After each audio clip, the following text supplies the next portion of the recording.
Hey guys, I turned off my alarm clock, so now I'm not going to be interrupted. But anyway, this is Galactic Marine 501 slash jexamwolfexia, and a review of I can't pronounce his name. He's an archer from the Gundam Son Gokuden line. Now, a few things. I haven't seen this guy in the show. I talked about him. I had seen him.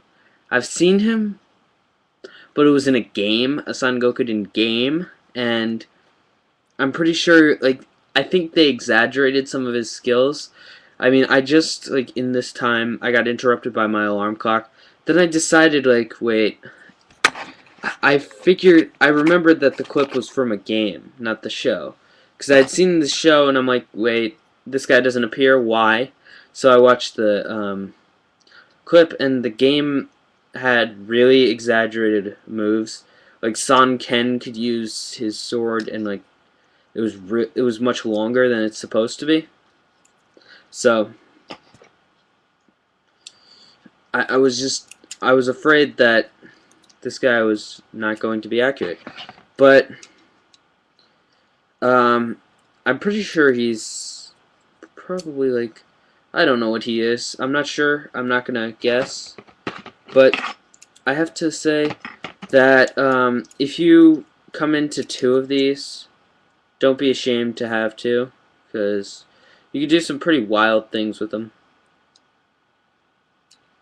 And such as the arrow packs on the back, you can give them double the arrows, which is always good. I mean, especially with a Gundam. I mean, a Gundam who needs physical projectiles. Well, everybody else is using their beam weapons. He's gonna be like, oh crud, I need to restock on arrows. Hey guys, can we stop the fighting? I need to go and pick up more arrows. Yeah, trust me, I played Legend of Zelda. That doesn't happen that way. Oh god, I'm such a gamer. Fake and gamer. It's a Ray William Johnson reference, fake and gay, but whatever. I mean, yeah, here's the basic mode. I put 2 arrow clusters on the back. I'll take one off for the basic. This is the basic. And then I have my custom full armor, because I have 2 of these guys. And actually, that was violent. He comes with some weapons. I'll just show you. Shield, which goes there. And luckily I just reviewed this guy. It's really tight in there. Wonder how scratched the handle is going to be. After there. Sword. I painted the silver for the Cobalt Blade Gundam. Oh, almost all of the paint on the handle is gone. Yeah, it gets really tight in the hand when you stick it in there. I mean, really tight. It won't come out of the hand. But it looks good. What I used on this, which I'm not going to use on things that need to fit into other things anymore, is this, the silver paint Sharpie, which sadly I didn't realize tightens things up until I did my Cerebi, so I think I may have trouble with the lens. No, wait, I did the lenses already. I put the red parts in. It worked, so whatever. I don't know why that got so tight. Maybe I applied it too heavily. But anyway, this guy is going to be a long review, so I should just get on with it. He's got his bow, and then from the game, I could tell that he didn't have these in his normal mode.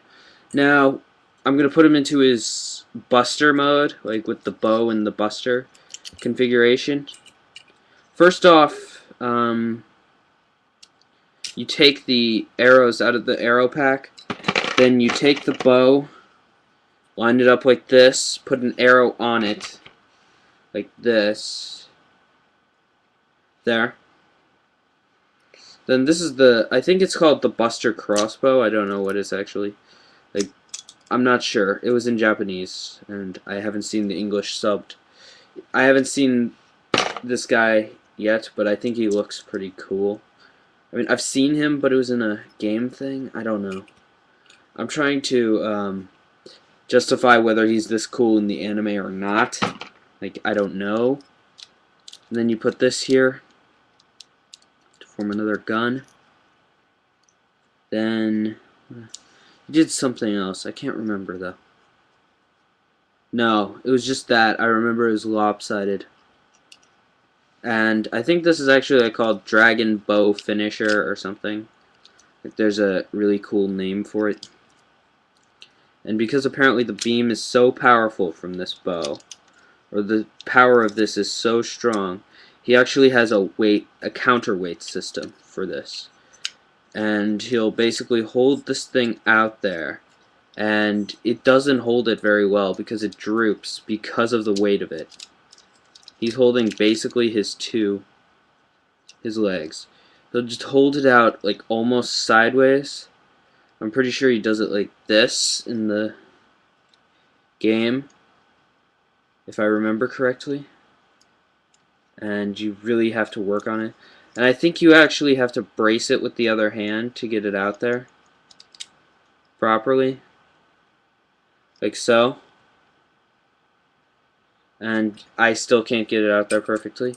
But then on the back you put these two, the little cape pieces, and it actually does this. The animation I saw of it doing this, it actually did this way. These go chink into the ground and basically stabilize it from the back so that now it's got these 4 legs and it can blast people's heads off basically. And then it just, I think after this it just drops the bow and grabs its sword. I don't remember though.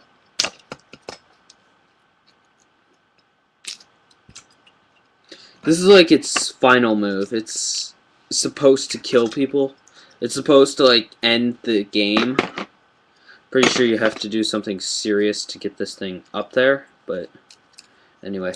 So anyway, the next mode, forgive me, I'm not going to do it completely from scratch. I'm going to use the benefit of having 2 to do it. This is the dragon mode. And basically what you do is you combine the I'm gonna do it on camera. Sorry.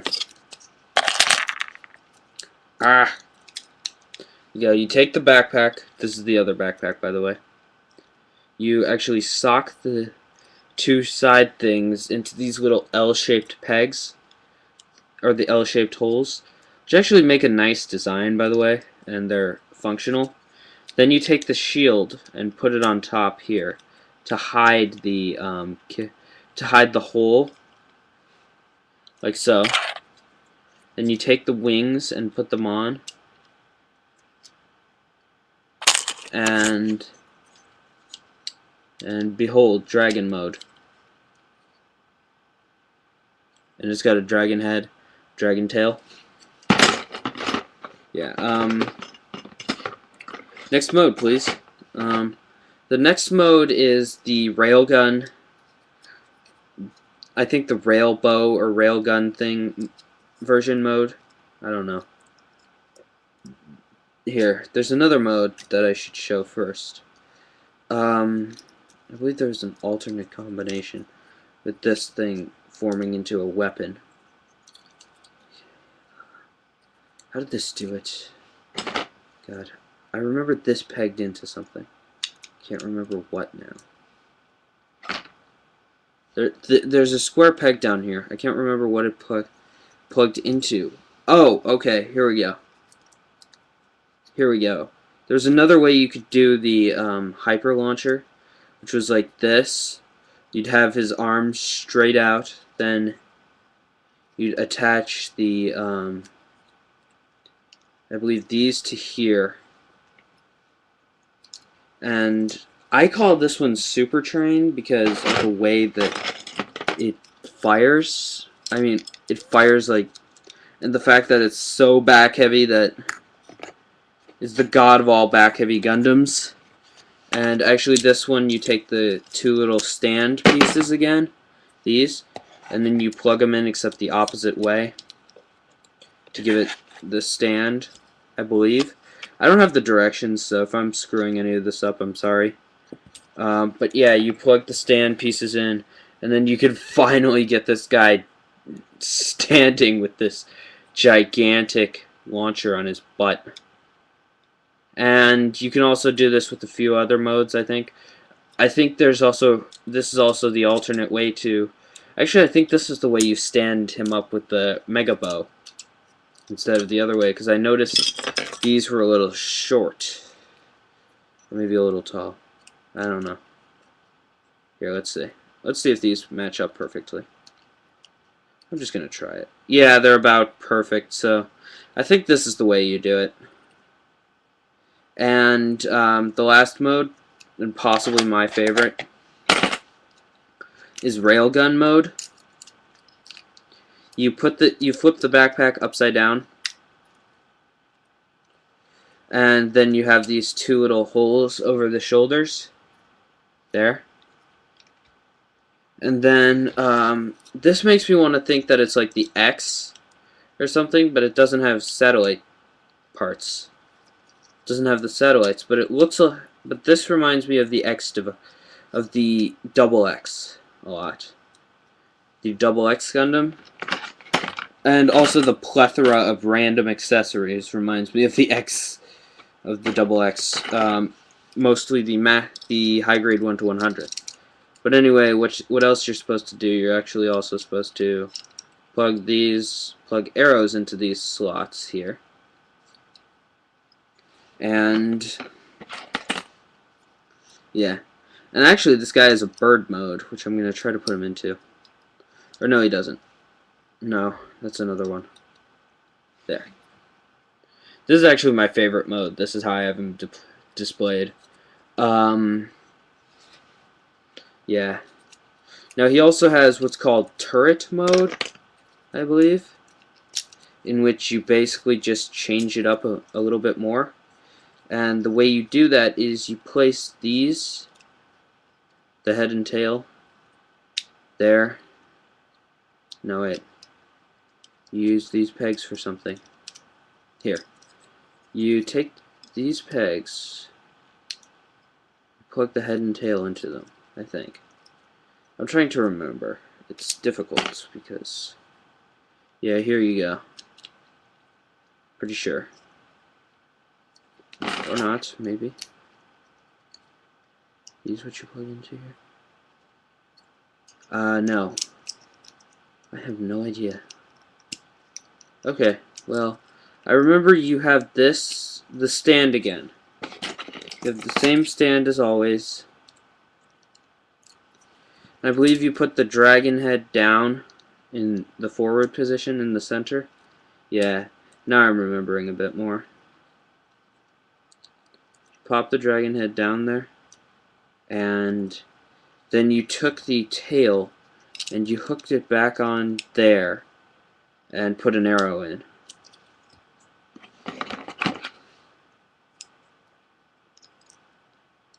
Right there. Then you socked it onto there, I believe. No, it doesn't fit. Maybe you did it without the arrow. I don't know. I don't remember. It's been so long. Then you take the bow. I believe you slotted it into back here somehow. There, like this. There. And then he just grabs that. This is vaguely what I remember it was like. It was just a giant platform gun. He just stood behind it and shot. And I remember it was like a minigun. He would fire a consistent stream of like... And then there would be like a hail of arrows and he would just be standing there firing that thing. I also remember that this was just sort of a... like dragon... The dragon had an arrow in its mouth. It would just fly up to somebody, shoot the arrow, hope they fell over, and keep going. And then return to him. I don't know. A lot of the things on this guy don't make sense. I don't remember how or why, but whatever.